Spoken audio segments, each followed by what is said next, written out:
Good evening, everybody. Can you hear me okay? Can you see me okay? I hope so. I just realized I did something moderately silly, and I took a snapshot of my VM prior to the last stream, and I restored it because I used the VM for other things with other snapshots, and I didn't revert it back to the latest version of the code we've got. So I'm just doing that behind the scenes because I'm stupid. Won't take me a sec. How are you guys doing? What's news? What's happening in your respective worlds? Smash is in, Aaron's in, Outwolf's in. We've got some of the lovely regular faces, which is always lovely to see. Thanks for joining in, ladies, gentlemen. Let me just quickly copy this stuff back over to where it should be. It's a good job I archived this stuff, isn't it? Stream, the CLR. You don't want to see what I'm doing because it's boring, by the way. Okay, so back over to here. What's news? Have you guys figured out what I did wrong last time? Because I have. Man, that was pretty frustrating end of the previous stream, let me tell you. This is quite a cool tune, actually. Yeah, did you see it? I added it to the changelog. Pretty amusing stuff, and it's one of those things that you know, as soon as you do it, you shut everything down, and then you fire up. Like I terminated the stream, and I went, oh. Yeah, I think I know what's going on. Barney's in. Hey, Barney. How's it going, mate? Went for a stroll along the New South Wales-Queensland border today. Really? Exactly where were you? On the coast? Mustn't have been too far from us.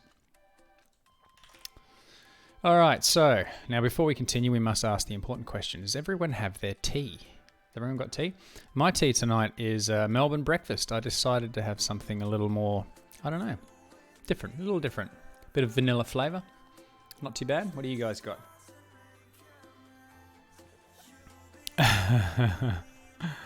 People are watching over your shoulder. You're doing directory traversal. Yes, tell me about it. Yeah, and the trees lean north, and I couldn't work out why. Conclusion. Japanese sencha. Yes, nice choice. Is that from T2?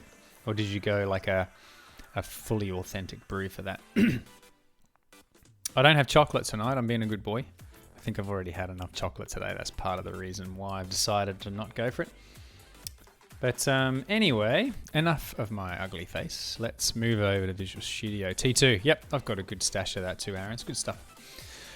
Now, for those who didn't read the changelog and my tweet and various other bits and pieces from the end of the previous stream, I know what it is that we were doing wrong. And by we, I mean me. So let's go straight in and figure out what's going wrong here. So inside Proto, we got this packet encryption. And this stuff is actually looking pretty good. But what we were doing wrong with our packet related stuff. So this was the bits and pieces that we were working on here, right? And remember, we were going we pull the header apart and we check to see whether or not the packet is encrypted, right? And what we do then is we go, oh, we need to decrypt it if it's encrypted with AES-256. So that all makes sense, except for the fact that the actual body of the packet is XOR'd. So as you can see here, we construct like a decrypted packet here, which we then pass into this parse data method. And the first thing that parse data does is takes the XOR key out of the first 4 bytes of the data, and then it XORs the entire thing, right? Well, that obviously has the assumption that we're getting something that hasn't been de-XOR'd. So I think that's the only place we actually call parse data. So there's 2 references to it.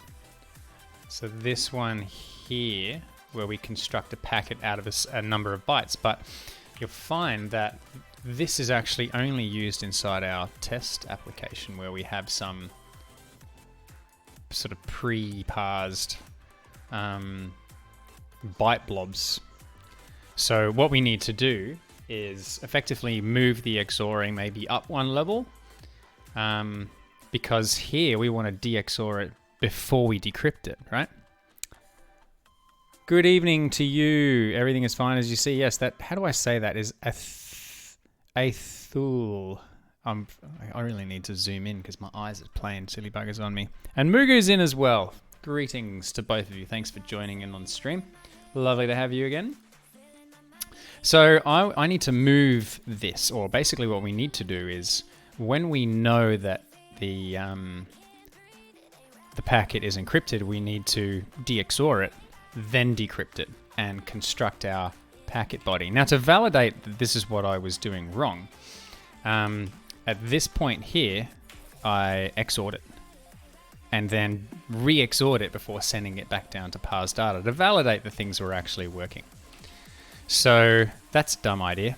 I'm going to just put var encrypted equals false, okay?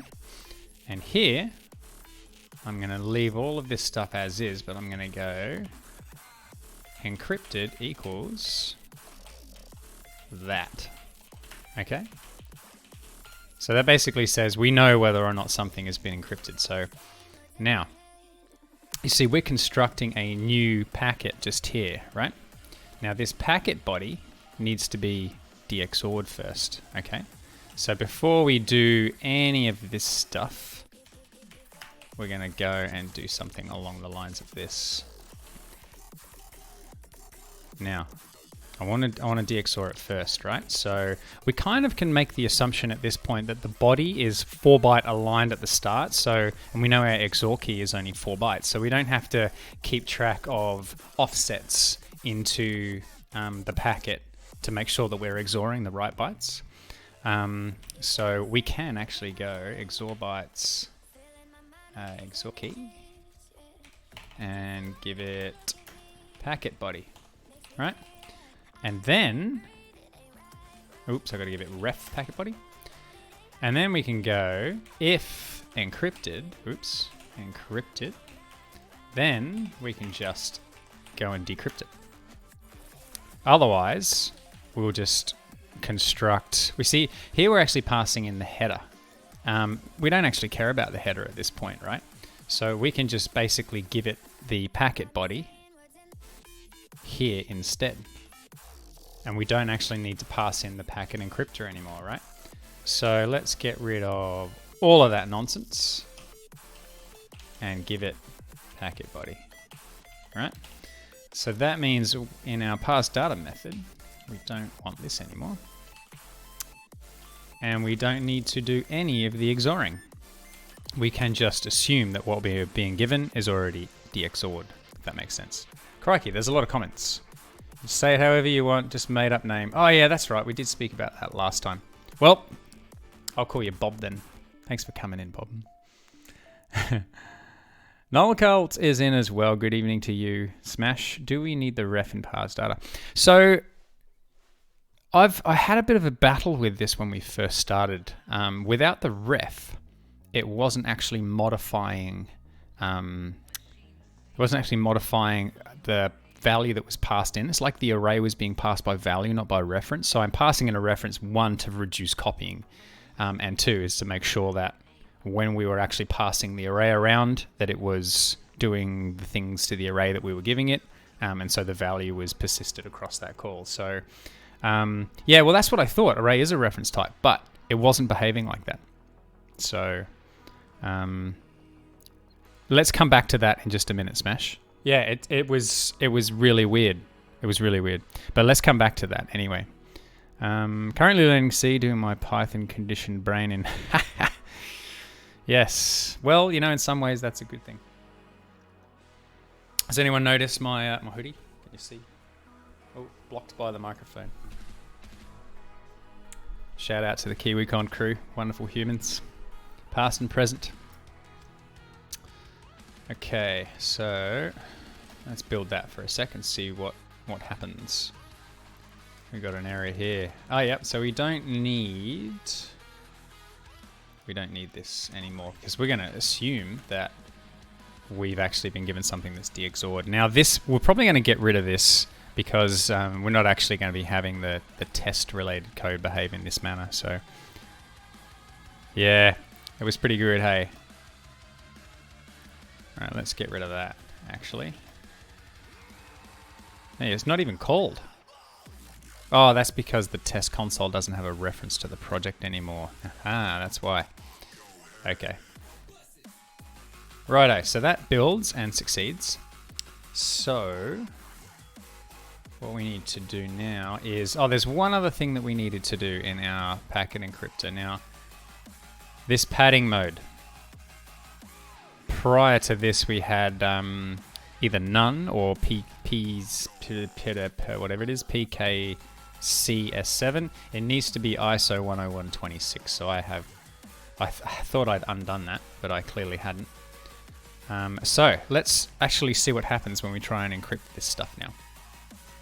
I'm going to get rid of all the breakpoints, and I'm going to stick a breakpoint just here. Okay, so let's see what happens. See how we go, shall we? I've got my listener set up and running just here. Let's see how we go. So F5, kicking it off. Right, so encrypted flags to begin with should be 0. Okay, so that means encrypted should remain false. And then we do the XORing. It's not encrypted, and then we pass in the packet body, and everything should be okay. And clearly, I've messed something up. Unexpected meta-type compressed group. I've mucked something up, clearly. Oh, that's because I was passing in the header now, but parse data no longer receives the header. So we need to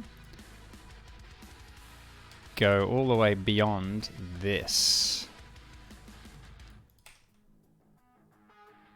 because we don't actually care about the length anymore. So let's skip that, because let's just make sure that, see, we've gone 28 bytes over, and parse data passes in, where is it? Here we go. The header reader goes 20 bytes in and then reads 2 lots of 4. So yeah, we have gone up to 28 bytes in total. So that's perfect. We can just avoid doing the skip that we were doing here. And off we go. Build. Let's just make sure that that actually comes out correct. Alright, bytes to read, encrypted flags. This .type is packet type. That's not good.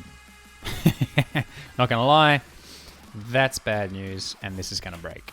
Okay. So was it 28 bytes? It should be. So link length is 20. So we skip the first 8, and then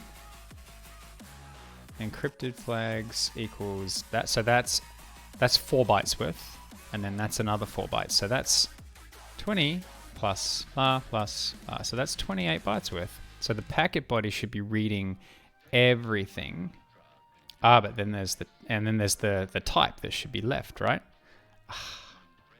Yes, but that doesn't include the packet type. Right? Yes. No, it should actually include the packet type. So here, let me see. Hey, Bandit. Yeah, so I think there's a 4-byte issue. I'm actually getting really warm now that I'm drinking a cup of tea. It was bloody freezing in here before. So we read the packet type, which is the first 4 bytes, but the packet type is not included in our decrypted blob, is it? So the bytes to read, that reads the length. How many bytes have we de-XOR'd here? Let's just quickly check that. So the header is a full... Aha. Okay, this makes a bit more sense now. Okay, so the header size is full 28 bytes, right? So we read 28 bytes and clone it, which we don't actually need to do anymore, right? Because we're not doing any shenanigans with the packet header after the fact. Okay, so that should mean that we can go and get rid of all of that stuff. Array copy, no, we don't need to even do that. We can go ref header. Okay, so that decodes the header. And we can get rid of this and just go header stream. So from there we read the encryption flags. And that packet body read bytes to read. So this should include, so that's definitely just the body, but it doesn't include the type. Okay, so therein lies the problem. So we actually need the type as well, because the type is in the last 4 bytes. Okay, so that's probably what we should do, is actually maybe pass in the packet type. Because we actually have the ability to read that off the header now. So let's go var packet type equals packet type dot, we'll just call it a request for now. That's what it is going to be by default. So we need to go var, no we don't. We go packet type equals header reader dot read packet type.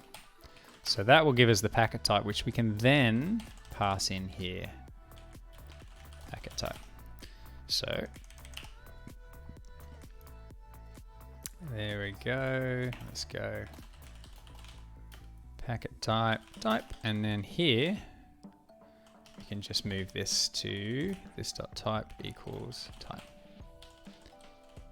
Because that means that we don't actually have to construct a blob of data that we can pass down to this reader that prepends the packet type. Everything from there should be good. Yeah, Bandit, I felt that this little friend behind me here is appropriate given the current state of play. Okay, what do we got here? Right, so the interesting thing about this would be we don't actually have a need to use this constructor at the moment, so I'm actually just going to comment this out. Okay, let's see what happens. So with packet type, that's absolutely incorrect, isn't it? It should be length, then type, then value, right? But we have de-XOR'd the whole header. So what does it look like? Let's go bit converter dot to string header. So what do we got? That looks like the XOR key, which is all blank. It's all zeros, all zeros, all zeros, until that should still be 0, which it doesn't look like it is. Right, so that's the key. does that include the key? Yes, it does. New byte, so that should be... All right, here we go. This is where I've made the mistake. So we read the header, but I need to go array.copy from the header into the XOR key, the XOR key.length. So that's what was missing there. So let's just make sure that, oops, the value that's coming out of that actually makes sense. That's part of the problem. So, okay, so that's much better. So we can see there that the packet type is a request and the length is set properly there. Okay, that's a bit of a better sign. Encrypted flags, packet type is request. Excellent. That's much better. Okay, so then if we look at packet body, we've got all these gubbins, and then if we de-XOR it, that looks much better too. So we can see there's the length, there's the type flags, and there's the body. Okay, so that should mean that this .tlvs, we should actually have the bits and pieces that we're expecting. So there you go, method, request ID, and RSA public key. So that should take us now into the realms that we were in before. Okay, now we're back to the area where we're checking encryption. So the encryption flag should be 1 because we've actually negotiated our TLV key, and then encrypted is now true. Okay, so now we can de-XOR, and then we need to decrypt. So this should just work, right? Boom. So our packet body now, there you go. We have proper length, proper type, and things actually look legit. So if we look at our TLVs again, ooh, what do we got? We've got an issue. Sorry, don't support none yet. Wasn't expecting that. All right, so let's hit a breakpoint here, and we'll have a quick look at what happens when we're parsing these TLV packets. Length is 16, type is method, meta type is string. Okay, so that's coming out as core machine ID, which is exactly what we would expect. Okay. What do we got here? We have type request ID, which again we would expect to see. And what do we got next? Not finished, so we should see another one. And here we have, whoa, what's that? Type any, meta type none. That seems a little bit off, doesn't it? Ah, okay, I think I might know why that's the case. So, when we decrypt the packet in our packet decryptor, so when we AES decrypt, we read everything into the stream, from the crypto stream into this decrypted array. Now we don't actually know how big that data is. So like when we encrypt everything to a certain block size, right? Which is 16 bytes. And so we know we're always going to get 16 bytes blocks. So multiple of 16. Whereas, and here you see we're creating this decrypted array, and that contains the length of the data we were given, which is going to be rounded up to a value of 16 with padding. And then here we've got this IV length, which is 16 bytes. So we know we're always going to have an array that's big enough for... Yeah, so I think what we need to do is instead of having this decrypted array, we kind of need to have the ability to sort of loop over the bytes and write the bytes to a different memory stream. So here we're actually reading. We'll go data reader. Let's just change that. And here what we need to do with our crypto stream, let's see. Read. So there's a read, and reads a sequence of bytes from the current crypto stream and advances the current position of the stream by the number of bytes to read. So we should have something here that says whether or not we can read. Indicate whether the current crypto stream is readable. So maybe what we need to do is, instead of this, we can do this equals new memory stream. So we create a new stream in memory again, and here we can just go while crypto stream dot can read. We want to read a single byte out of the stream. Read. Now, this is pretty slow, so I'm going to look into other ways of doing this. We're going to go, where are we? Result stream dot write byte. Now, I'm open to suggestions here, because what we're actually trying to do is get this thing to terminate at the point that it's finished reading everything, right? So here we want to go return result stream dot to array.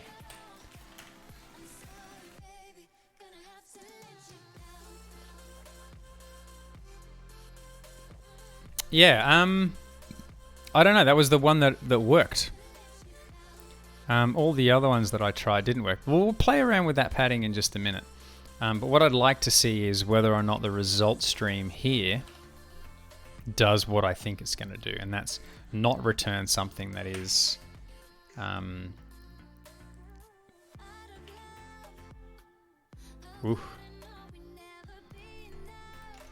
clearly that's not working, right? So while can read, write byte, read byte. It's pretty slow, isn't it? Okay, so can read is not what we're looking for, right? What we need to be able to do is determine just how much data is included. So maybe what we need to do, again, let's have a look at AES decrypt in C#. Let's just have a quick look at some examples, because most of the examples that I see tend to have, like, assume that you're encrypting strings. So see, for example, there's a stream reader that says read to end. So this is doing something very, very similar to what we are, the difference being that it's just dealing with strings rather than bytes.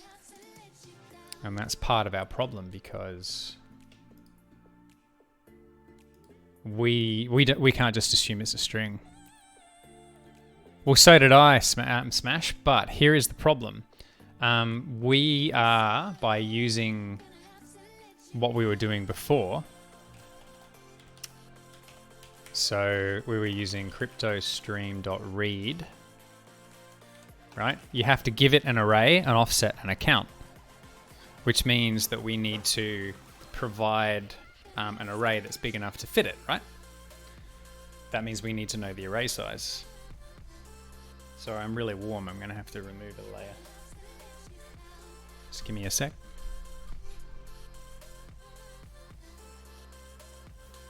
Hey, Rick.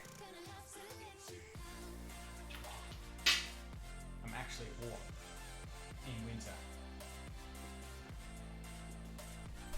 Man, those hoodies do a great job of keeping you warm, hey? All right. So you see what I'm saying? The problem that I've got here is that I need to give it an array. So if I give it an array, how do I know what size it is until it's decrypted? I'm not taking it all off. Let me tell you, I am not doing that. Ah, here we go. Check this out.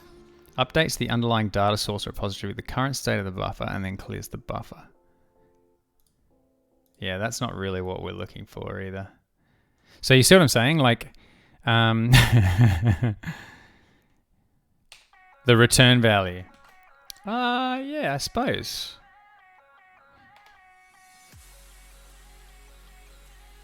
So maybe what we can do...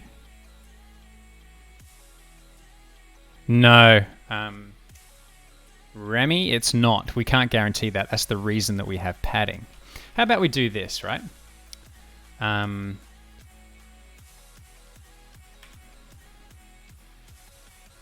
Let's go...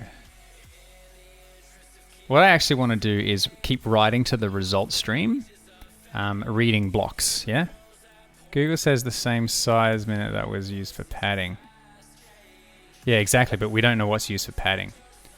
The buffer should be the size of the encrypted bytes, but only decoded up to the return value. Yeah, so maybe what we should do is go back to data equals... where are we? New byte. Data, no, that's what we want. Result. Result equals new byte data.length minus ib.length. And we will turn this into a constant at some point soon. So then we read the IV. And then what we'll do is... Actually, we'll do this. Crypto stream.read. And we'll go result. Offset 0. Count is result.length. Okay. Bytes decrypted equals that. And then we can go result stream. Result stream.write. This is a really shitty way of creating another array, but it'll do the job.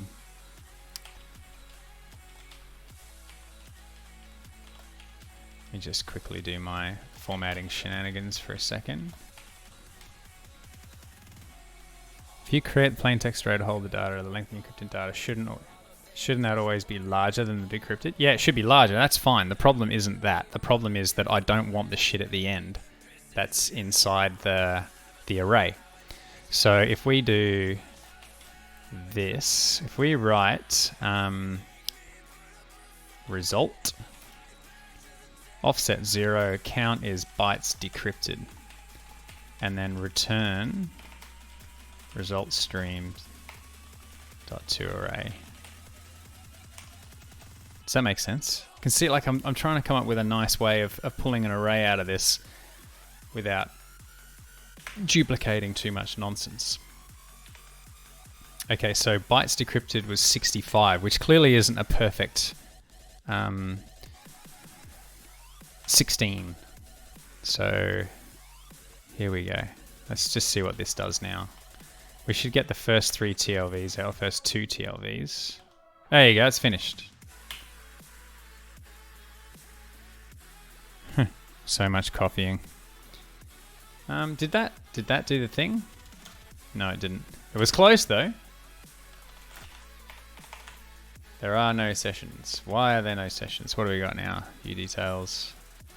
Okay, so this could be because we're not actually encrypting outbound. But if things are going as we expect them to go, then under command handler core machine ID, we should see this hit, right?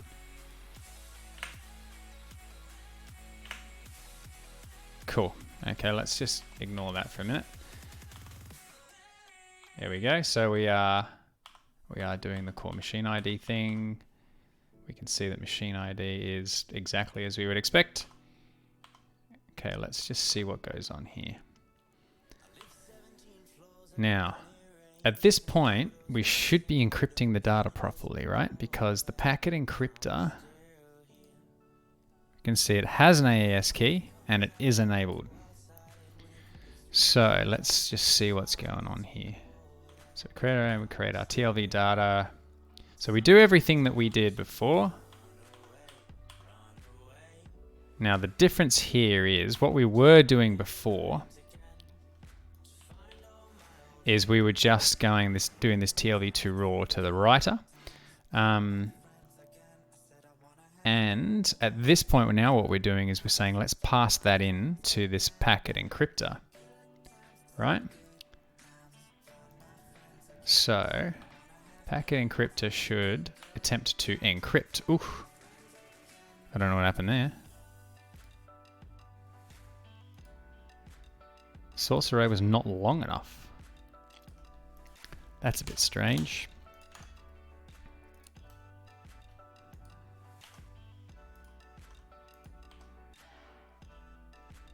Let me just make sure that we are doing all the things we would expect to do. So if we AES encrypt our response, how much data have we got? 129 bytes. And then our memory stream should at least, the TLV data should now be a multiple of 6. There you go, 160 bytes. Right, a blank session good. Well, we don't have to now because we actually have the valid one, so I should remove this comment. Now the flags are encrypted, so we write that D word. Specify the TLV data length. Oh, is the encrypted flag a D word or is it a... This could be our problem. Enc flag. Yeah, it is a D word. Okay. Phew. That was going mad for a sec there. So we write that length, then we write the type, and then we grab the whole sort of packet as an array, and then we do the generate XOR key, XOR the whole packet, return it. So where is this exception? Source array was not long enough. I'd like to know why that is causing issues.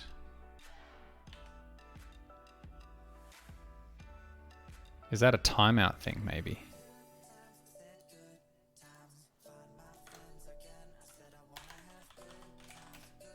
Ooh.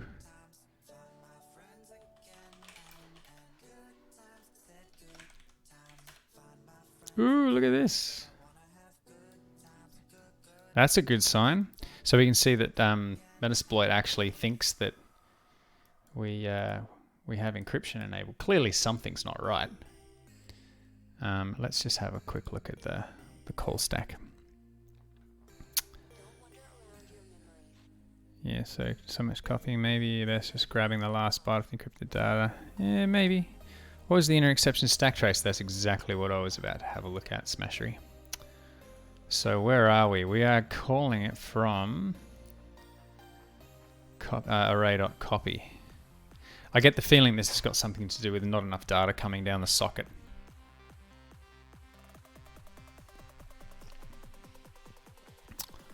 But let's have a look at this.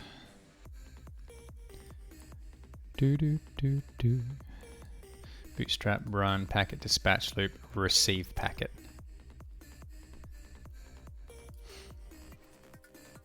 Let's just have a look at that. I'm pretty sure that's got something to do with timeouts. Packet encryptor. So this should be underneath transport, TCP transport. So when we receive a packet,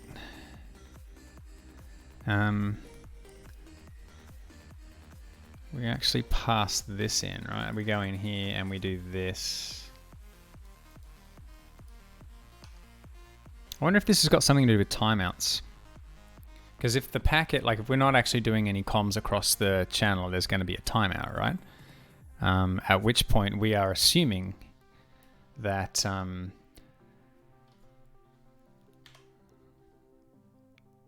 let me just run that.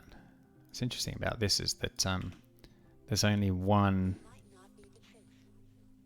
We're not coming in here the second time, right? So that implies to me that the decrypting on the other side isn't behaving. So this is interesting because I don't remember this happening before.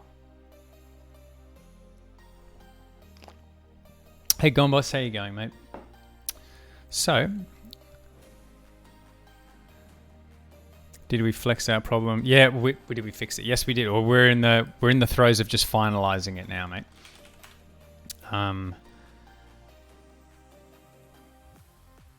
What was I going to say? We were going to go back to the padding problem, but let's set this back to this for a sec. Where are we?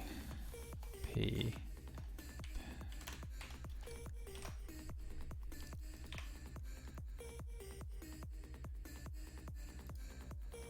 Did I build that? I didn't. Build and run.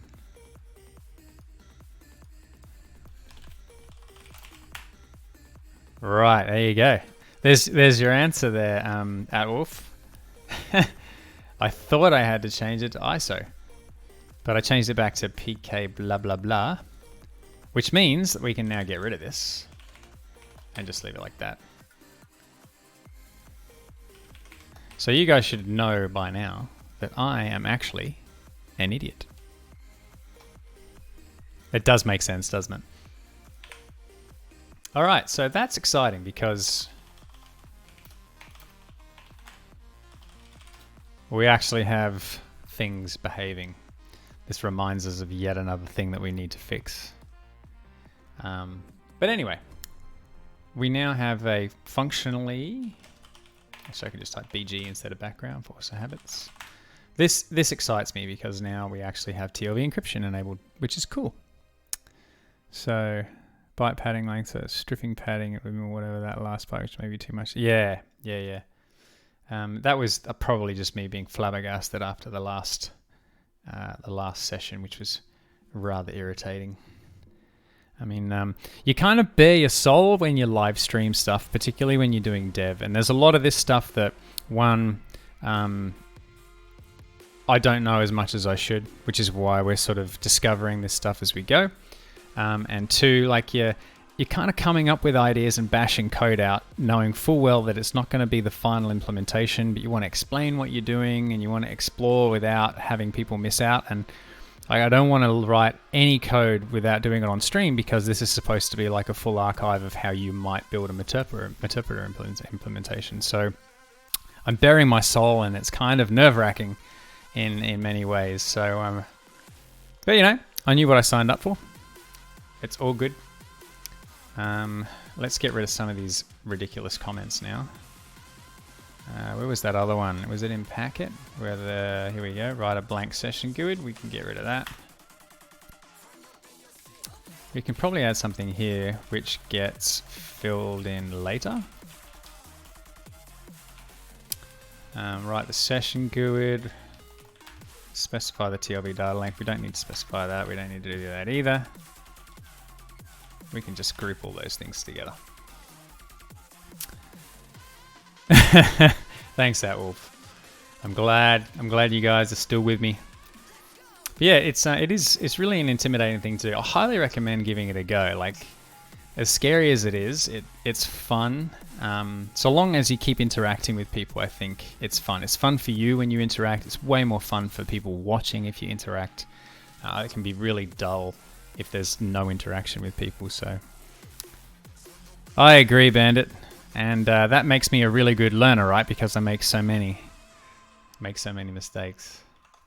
Right, okay, so we're at a point now where we have TLV encryption enabled, which is exciting, and supported. There's a couple of places we can go from here. I think what I'll probably do is go and fill the gaps in a couple of the features that we had. What's probably worth doing at this point, given that... let me spin this up again.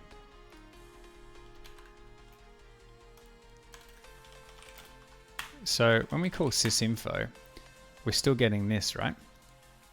And this has something to do with manifests being wrong? Thanks, Bandit. I agree. That is not true. He made a mistake and bam, get system is gone. I will not revoke my get system stance, and now I have Scape on my side. That right there is validation. So what I want to do now is let's get this thing here fixed. And I don't really know what that means just yet. So Let me just search for sysinfo. Excuse me. So, sysinfo. So this is when we get the versions, right? So we've got machine name, system domain name, which we also need to check. We get the architecture of the system, whether or not it's a workstation, and here we go. So this is the problem. Because you can look at the OS version, we always come out here. Is that right? 8.1? 8, Windows 8. So we're coming out here when we should be coming out here. So make the assembly manifest indicate that this is Windows 8+1 compatible. Okay, so let's maybe drop back to the Google so we can kill off some of these windows. I'm just pressing Control W for now. Okay, so .NET environment.os version manifest. Well, let's see what people can give us. What does blah return on this? So we'll just open a few of these and see what they say. Windows 10 returns that string unless you declare that your application is compatible using a manifest. To do so, an app manifest, right click on your project, add new item, application manifest, then uncomment the following line. Okay, so the issue that we've got here, I don't know whether we need to bake a manifest into the DLL or whether the manifest has to be associated with the application that you're running in the first place, right? Oh, the huge manatee. So adding this sort of stuff to your application, I don't think I can really add the manifest to the DLL and have environment.os version reference the manifest in the DLL that we've loaded with assembly.load. I'm thinking that the manifest needs to be related to the stager, right? So I don't know whether there's anything else that I need to worry about. What is this? Could this be our solution? New computer info.os version.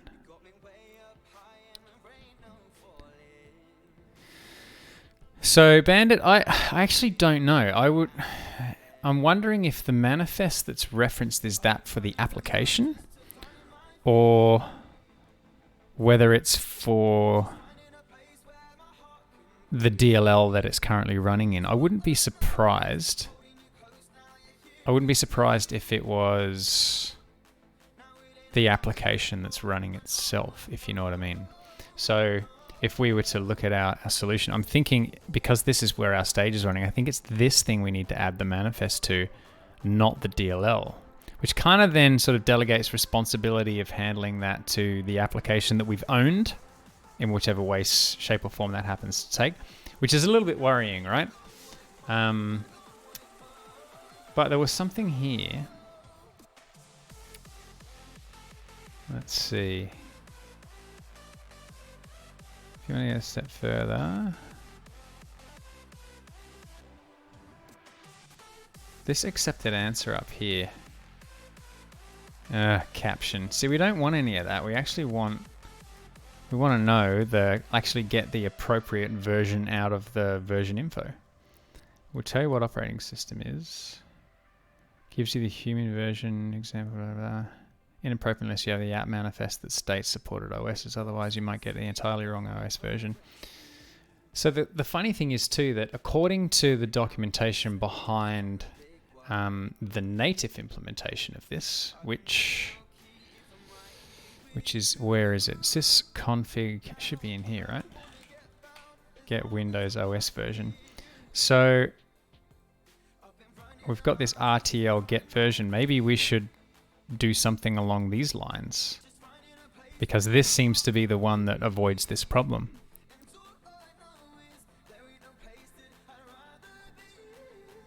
Windows Sony's Yeah, I agree. Like some single way of doing it. The fact that pulling this kind of crap out isn't reliable, that's really worrying. So see how we're not actually using the typical OS version related bits and pieces. We are doing get proc address on RtlGetVersion so that we can then use this OS version info exw to get all the bits and pieces. So we may actually have to do exactly this. So that we can bypass the need for the app manifest, and we don't have to rely on, whether the environment around us actually is doing what it needs to be doing. What do you guys think? Do you think we should just go down this path and get RtlGetVersion out of pinvoke, and then later on, obviously, when we wrap up our pinvoke related shenanigans, we tidy this up as well?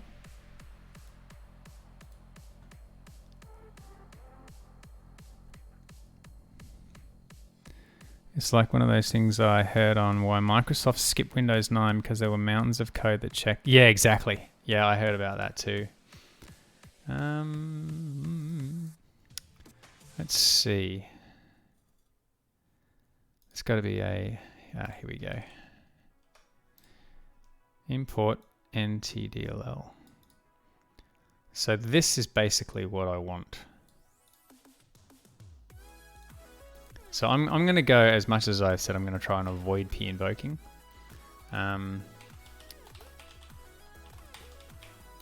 Private string get OS version string.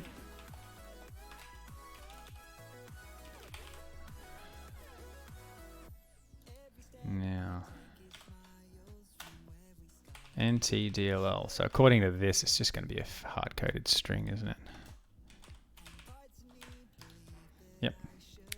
NTDLL.dll. NTDLL.dll. We don't really need to do anything more than that. Actually, we can get rid of this. Put this back in. And instead of that, we are going to do RtlGetVersion. We just got to pass in one of these. So equals new RTL version info ex, and then we can go RtlGetVersion out v. Righto, so we're going to obviously have to do a bunch of different things here. What I might do is do it this way. So we'll keep this here. And I'm going to go... might even put this in here. And go. If use RtlGetVersion, else we can wrap that up completely into and if.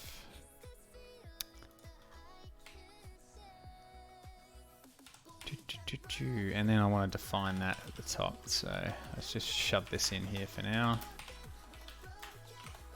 which means we now want to do this. All right, now that means that a lot of this stuff is going to be copied, pasted, but the means in which we use to determine these things changes because V doesn't have a version in it. Okay, so we can kind of go back to our native version and copy what's going on here.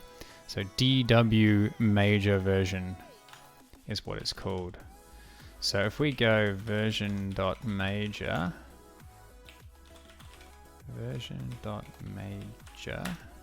we can go C2FR, and go DW major version. And let's go and change that in all of the places. Okay, so platform. What did we do here? Platform ID, so we were checking minor version here, so that's DW minor version. So we want to go version, oop, don't know how I did that. Version.minor, C2FR, DW minor version. Let's put all these in.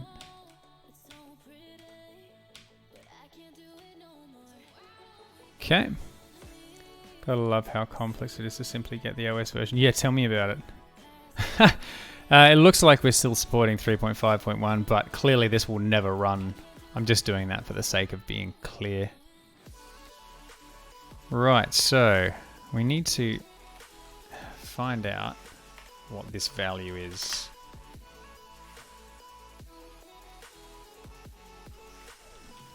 So we need these two values here. So ver platform win32 is 1, platform win32 NT is 2, right? And that's what we're actually checking in here, right? So we've got Windows and NT. So back up here when we had this check here for the workstation flag, we are going to do this. Workstation equals v.dw platform ID equals, for now, we should actually absolutely use these constants. Okay, so let's take a copy of these. I don't know why I changed that. Let's go back to the top of our source code here. And we will make these private constants. Private const. We'll call it we'll do another uint here. The platform equals 1u. So let's do this. 2. I don't know why that's whinging. Cannot define undefined preprocessed symbols after first token in a file. Really? I'll do it there then. I didn't know that was a thing. Burgo MG or Berg OMG. How are you? Yeah, it's been a while. Been a while since I've seen your name pop up on stream. How are things with you? Oops. Yeah, it's been ages, man. What's news? How common is abstract API? Yeah, tell me about it. So if it's a workstation, it's version platform win32 Windows. And then we can basically go, and where's platform ID defined? Is that something that we, yeah, right. Ooh, actually, you know what? We can still use those constants. Oh, that's a winner. So we don't actually need these. That's very cool. So let's go platform ID dot win32 Windows. So let's cast that to a uint. And then we can say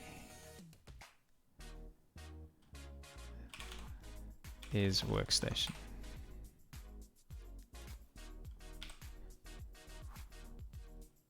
There we go.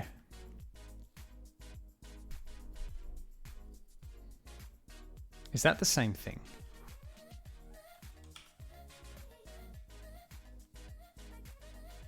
What were we doing in our native implementation? Before I assumed that we were doing the same thing. Yeah, we are. Okay, we are doing the same thing. So we're going, if it's 0, it's Windows 95. Yeah. Well, okay, so here we're saying is, if the minor version, sorry, if the major version's 4, and it's a workstation, then it can be either of these. Otherwise, if it's, yeah, okay, so if it is a, oops, is workstation, then it's Windows NT4. That's basically the same logically as what we're doing here. Okay, service pack related shenanigans. Oof, what do we got here? Doesn't get the actual OS. Good, thanks. Lots of deploying of prod. Oh, you poor bugger. That's a bit rough, mate. Okay, so if RtlGetVersion is greater... Okay, so if that is specified, so that would be v dot blah. What is this type? It is a string. So let's just replace this. Oops. That's what I meant to do. Okay, so if it's empty, then we only include the build number like we were doing before, which is DW build number.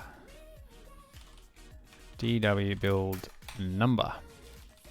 We need to do the same here, DW build number, but we're actually including the v.sz. There you go. Okay. Let's see what happens when we do this. Yeah, the thing is, it's not we want to construct these strings, but the part of the problem is the string in the registry doesn't match to what we're using in native Meterpreter. So we're trying. Part of the reason I'm doing it this way is because we need the outputs to be consistent, and don't forget that all of the modules in Metasploit rely on these string versions coming out the way that you would intend. So that's why I'm modeling it based on the current version of Meterpreter, because we kind of want that value to match so that the modules that could use this will also match, if that makes any sense. So the word pro for our needs is effectively moot. We don't really care about that. Okay, let's see what happens. It didn't crash, so...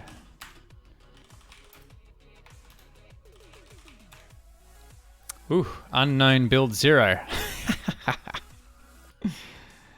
What happened there? Alright, so I didn't need to start that, did I? Righto, so let's see if this... Oh, did I call it? I didn't call the function. No wonder it didn't work. So we want to go RtlGetVersion out v. Did I leave that down in this commented? Yeah, there you go. That's pretty funny. Alright, let's see what happens. Okay, so that did a thing. And it looks like it's actually going to give us what we want.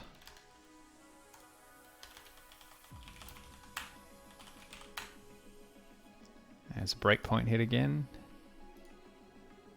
Unknown build 17134. Now, isn't that interesting? That's not what I was expecting to see. Let's run that again.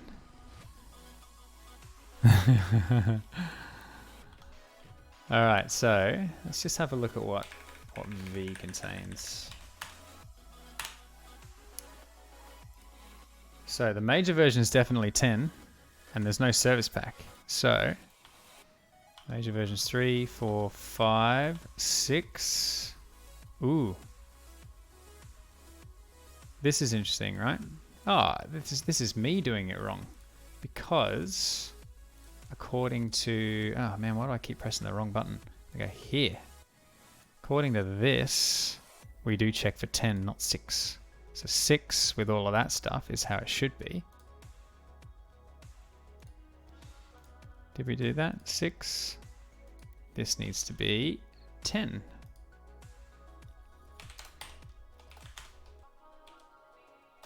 Right. Let's try that again. Are you harassing me, Smash? Are you giving me shit, mate? Are you mugging me off on stream? Is that what you're doing? Are you? I thought we were friends, man. Thought we were friends. You cut me deep. You cut me deep. Ah, it thinks that we're Windows 2016. 80% of our days to debug. Yeah, that's so true. Okay, so why does it think that I am a server? Have I got it the wrong way around? Does it not think that I am a workstation? Let's ask the question again.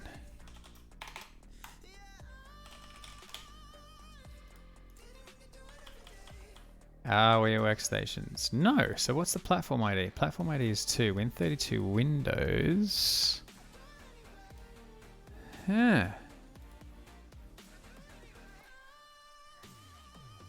That's really interesting, isn't it?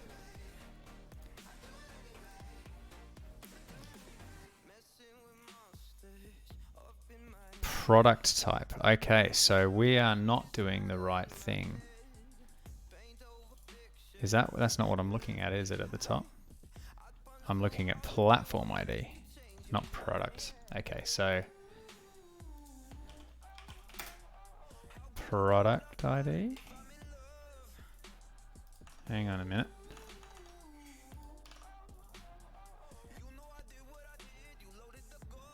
DW platform ID. Yeah, that's fine. V.W product type. Okay. So we are conflating a couple of things. Right, okay. So instead of leaving that as is workstation, I'm going to go...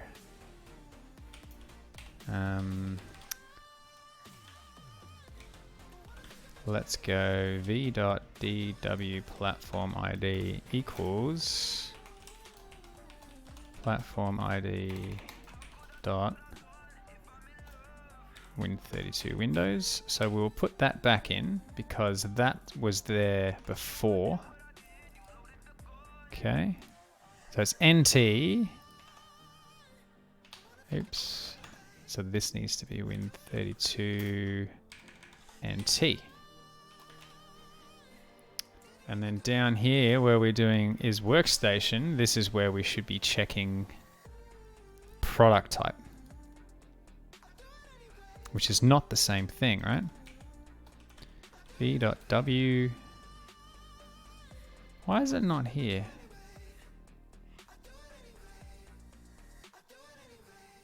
DW platform ID.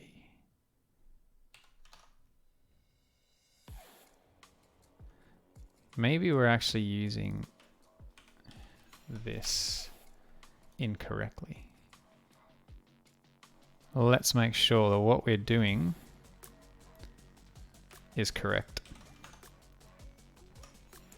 Where is our RTL definition of the struct? Yeah, look at that. It's not even close, is it? Far out.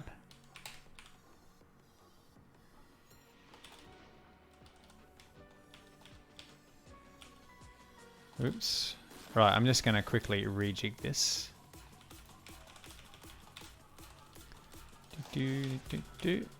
Okay, so D words need to be internal uint. Alright, this needs to be an internal string. Words need to be internal ushorts. We'll just leave internal byte. Do the same there. Let's take that and stick it in just there. And now we can scrap all of that stuff. We don't need this. There you go. Don't copy paste, huh? Okay, there's probably going to be some errors now. Okay, so here we should actually now... Oops. We should now have v.w product type is some other kind of enumeration that I previously deleted that I shouldn't have deleted anymore. So we need these platform... Oh, is that the same thing? Actually, let's just check.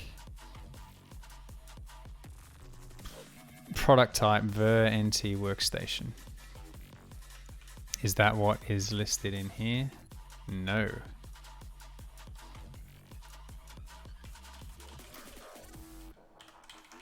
Let's quickly get the definitions of these. Here we go. Workstation is 1. Copy. Let's just actually define this constant back up here. So we'll go private const uint blah equals 1. So then down here, finally we can go equals the NT workstation. Product type. Maybe what we can do is define this up here. Alright, so we'll go back to his workstation and do it here. Equals v.w product type equals workstation. Just to tidy this a little bit up here. Is workstation.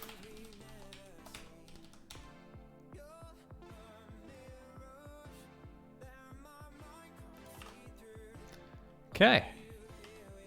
Should we do that again?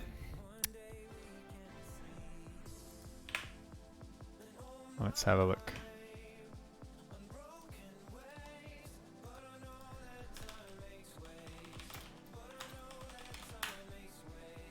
Still thinks it's Windows 2016. Shit. Why did I do that? So workstation is false. Product type is 0.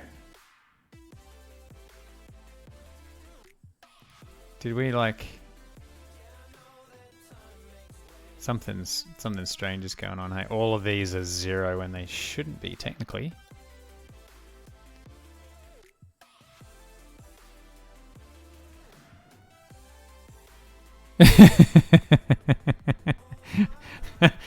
That is entirely possible. Thank you. It's definitely possible. So this bival t-string thing, I'm wondering if this is our problem, because we're trying to use like RtlGetVersion. Let's just have a quick look.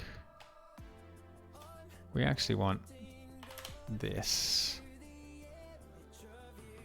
It is a wide character.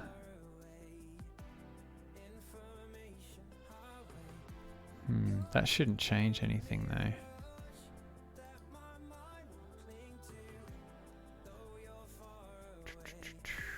Okay, so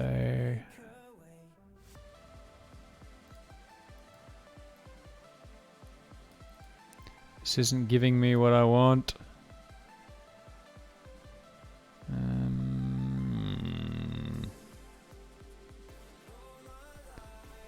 Let's go back to RtlGetVersion. Takes a pointer to either one of these or the we got the wrong. Yeah, that's definitely in here, right?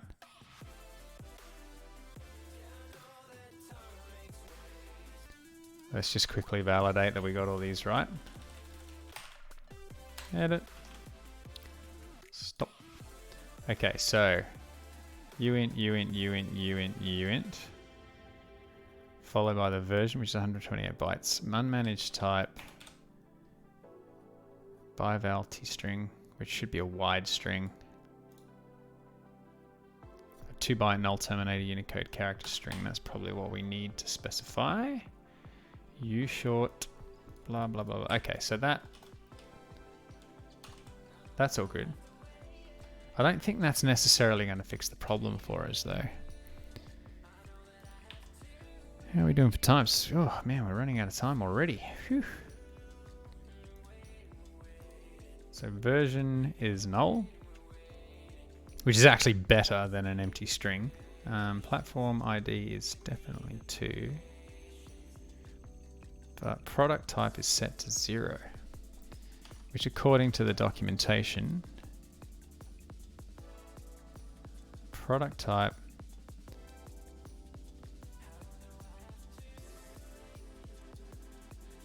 Where is that? Do we have that somewhere here?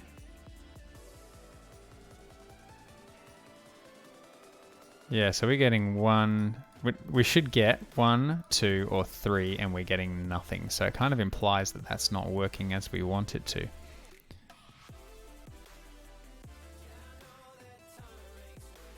Is that fair to say? I think it's fair to say. Windows 10 version number 10, major version 10 minus 0, and W product type equals. There you go. So here's all the info that we're looking for.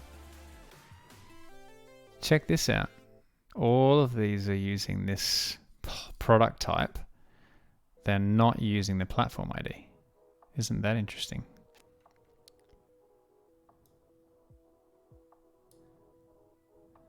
That's probably what we should be using as well. That's really interesting. But it's not helping us right now, given that we're not getting this product type value out. So why is that the case?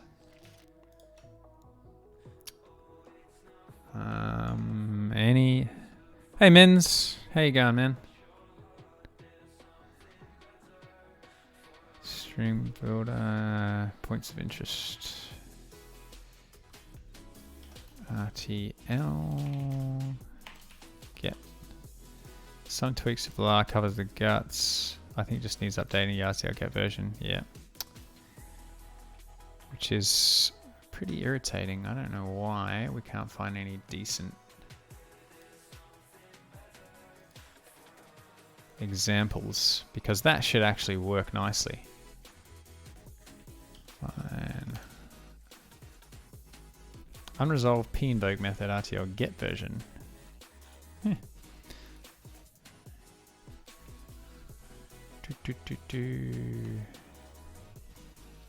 Crikey. See various create methods without manifest calling RtlGetVersion. Is there another one? No. Can't be that hard, right?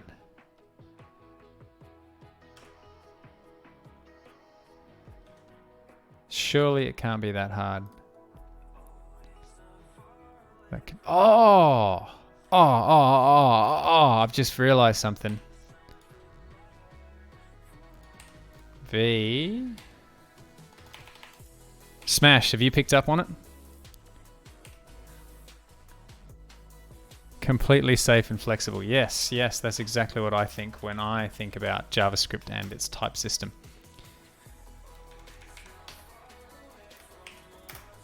Now, can we get a size of RTL?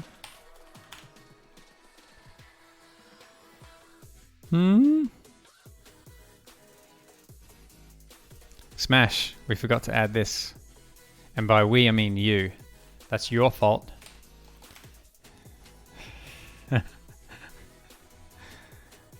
Cannot take the address of, get the size of a declare pointer of managed type blah. Does not have a predefined size, and therefore can only be used in an unsafe context. Consider using system runtime interrupt services marshal.sizeof. Marshal.sizeof.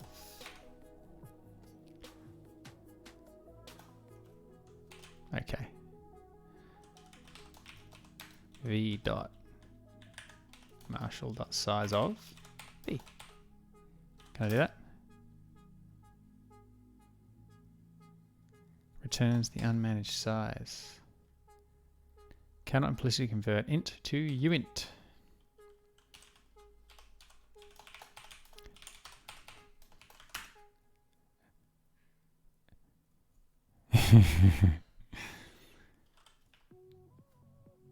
Why do you have to unsafe coerce? That's 12 more strokes. Oops, what did I do that for? Build.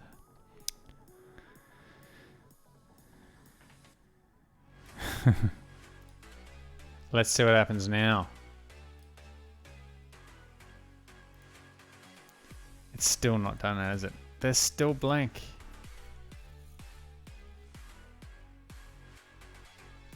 Where's the size? DWOS version size. DWOS version. What? What? How did that not get set?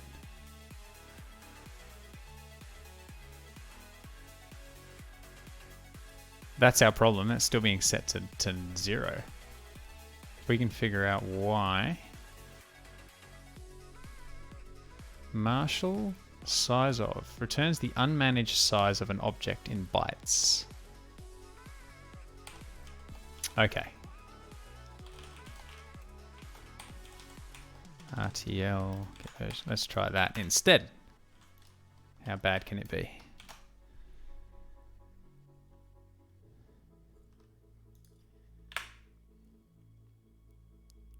$40.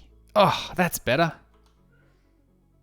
Oh, it sets it to 0 afterwards. Huh. That's really interesting, isn't it? Because I assume that, there you go. So we set it correctly there.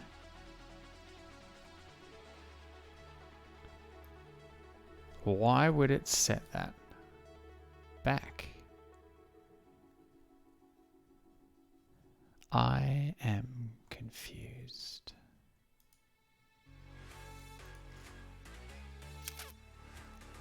Any ideas, people?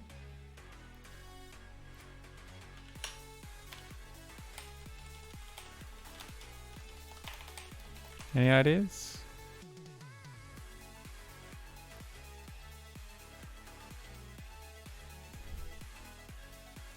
Sequential by default in .NET. I don't think so, but I have specified it as sequential.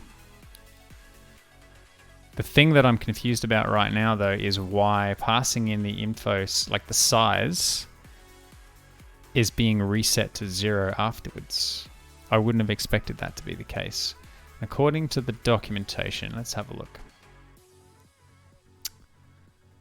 The size in bytes of the structure. This member must be set before the structure is used. Okay, so we were obviously making that.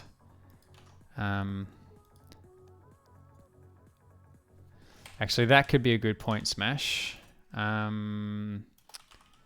do you do the packing stuff again? Pack equals... Yeah. Pack equals... is it just 1? Is that what we do?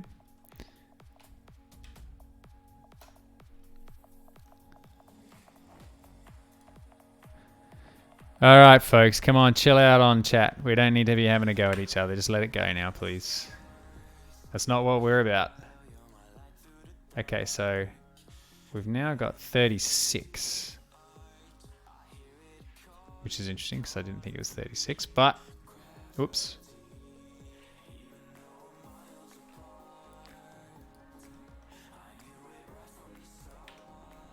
That definitely changed the size though, because previously it was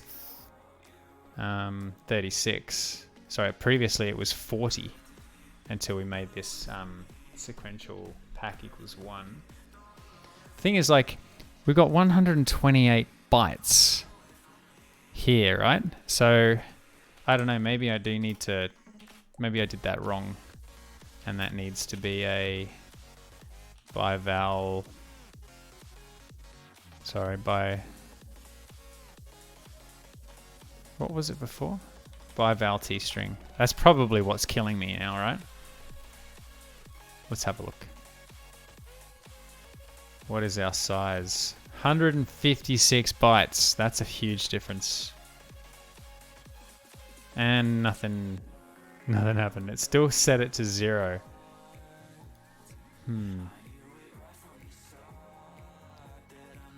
Bival T string.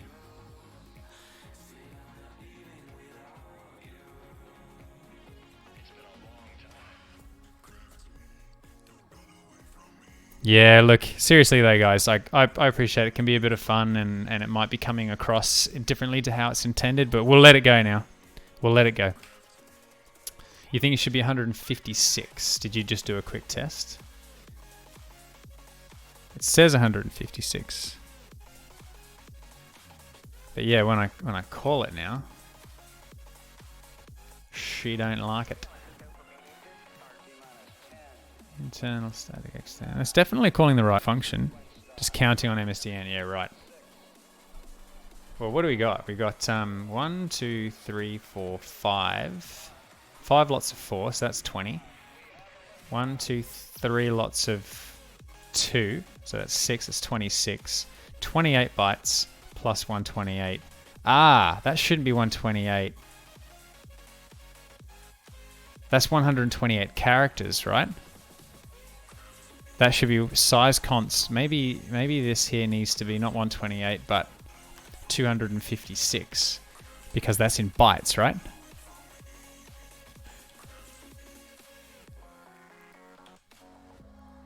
Okay, let's see what this does. 284. Same story.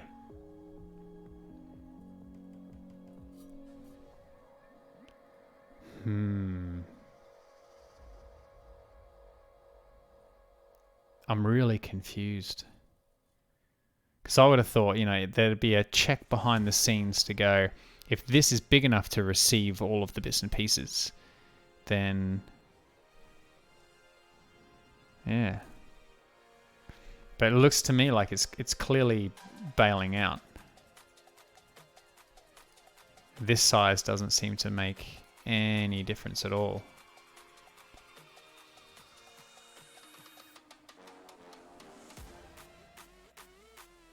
By LT string. How about we do this? Let's comment this out. Internal byte. We're going to have an array of 128 bytes.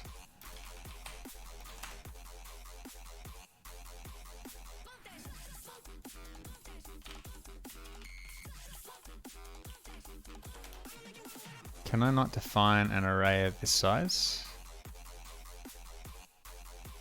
Declare a fixed size buffer if you use the fixed keyword before the field type. Really? Is that what it said? Yeah, okay, there we go. No. Is that what we do? I'm confused.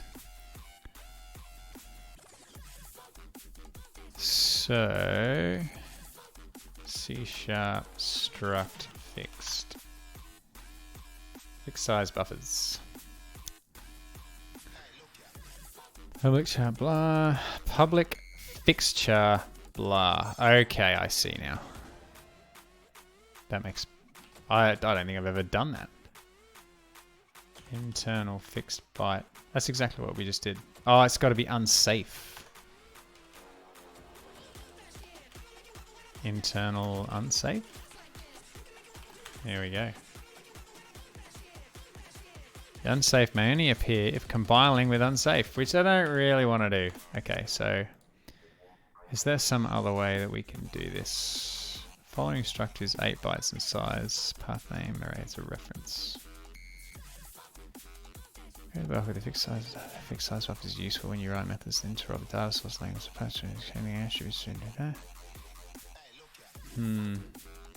I don't want to compile this with unsafe. I think that's unnecessary.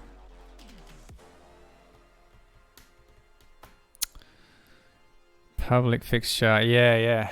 I don't want to make this an unsafe binary though. There's something in the back of my mind that says no, I don't want to do that. So maybe, I don't know. This size indicates the number of elements in the fixed length array, or the number of characters, not bytes, in the string. Okay, so that should definitely be 128. So it does pick up on the fact that it knows that byval string. Used for inline fixed length character arrays that appear within a structure. The character type used with unmanaged type byval string is determined by the charset argument of the struct layout attribute. Okay, charset equals dot string is Unicode 2-byte characters. Aha! That's what we want. I am going to say that nothing's going to change. Let's see. So 284. Nothing's going to change. These values are still not coming out. Now, I mean, it could actually be doing what we expect it to do. And these values are getting written to. I mean, I assume that the whole structure is being written to. Let's just go DW. Actually, let's go product type. What is it? Product type equals. Let's just do this for a minute. I just want to. Oops. Just want to test something. So that value there is 1, and I'm guessing it's going to get clobbered. Yeah, so it is getting written.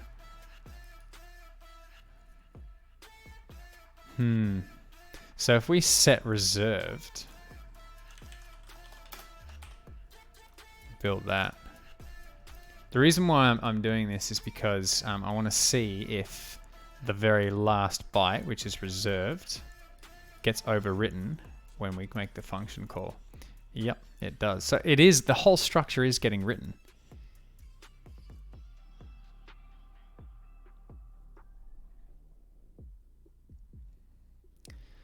Maybe we need to rely on platform ID here instead of product type, because the platform ID is currently set to 2. So that would actually make more sense. So instead of that, we can go, where is it? DW platform ID equals uint. Did we already do this? So Win32 Windows is 1. Oh, see, that's the thing. Like platform ID is NT, so it's going to say that it's a. That's not going to help us.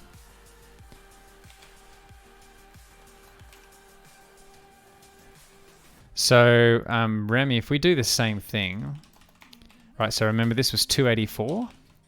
So let's comment that out, and we'll go size of V, which we can't do now. So I'm just going to cheat and go new RTL whatever, just for the sake of this test. And you'll see that 284 is exactly the value that it got. So it doesn't change its functionality using the size off and passing in a reference versus the type.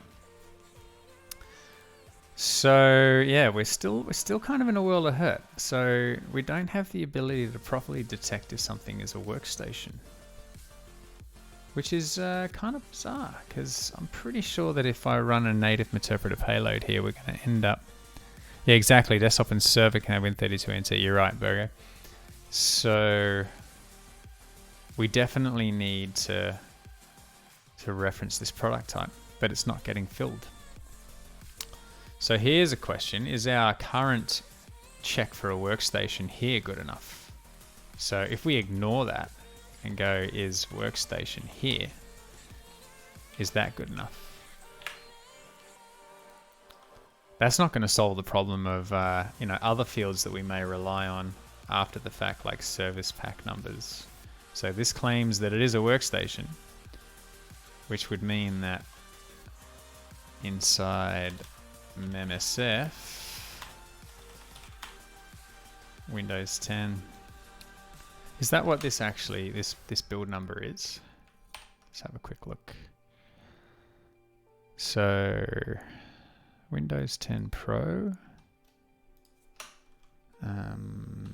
about this PC. As you can see, I've disabled stuff. OS build 17134. There you go. So it is 17134.829. Command has the build number. Yes. There you go. Interesting. I think for now, what we might do... Oh, we've just had a new follow. Lord Squirrel, thank you for the follow. We might quickly just leave it at... We might leave it at that. Because we've just hit 10.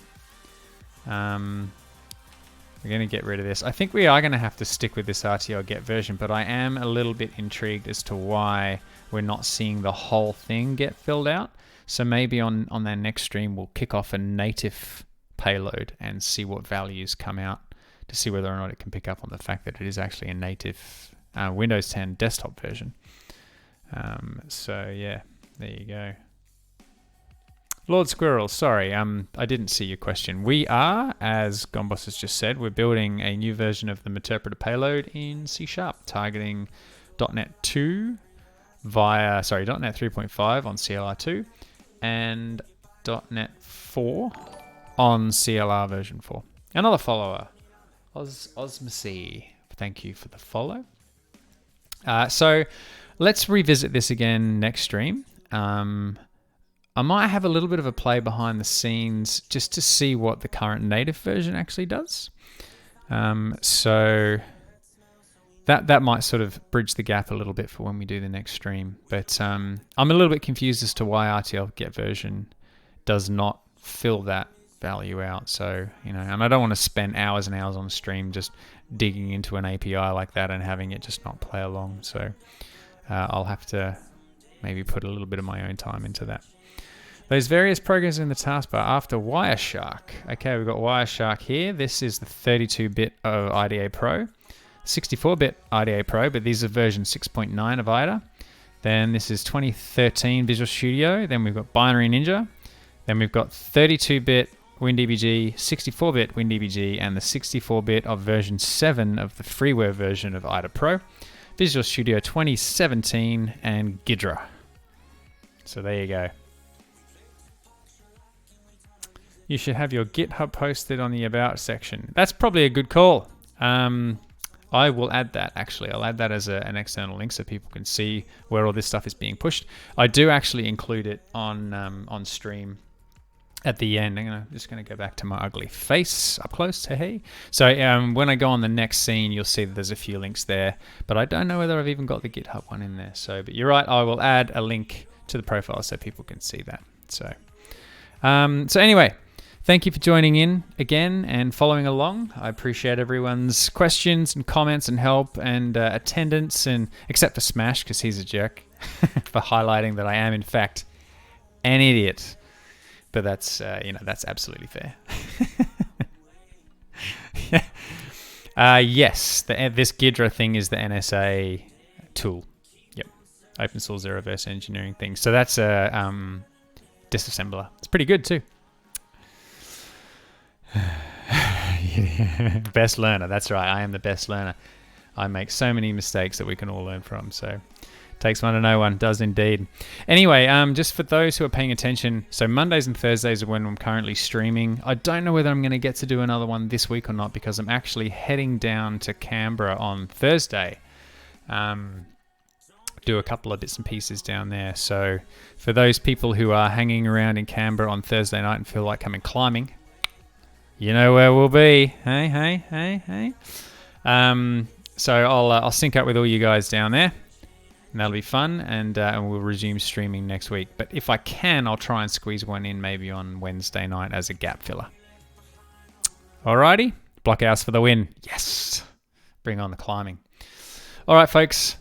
Thank you again, much appreciated. Open invitation for sure. Gombos, if you want to come all the way from Norway or wherever it is that you happen to be right now, then you are more than welcome. But yeah, climbing is for everybody. Live rock climbing stream. Maybe we should look into a way of doing that. Maybe I'll bring my climbing my camera down and whatnot, and bash that out. It'd be fun.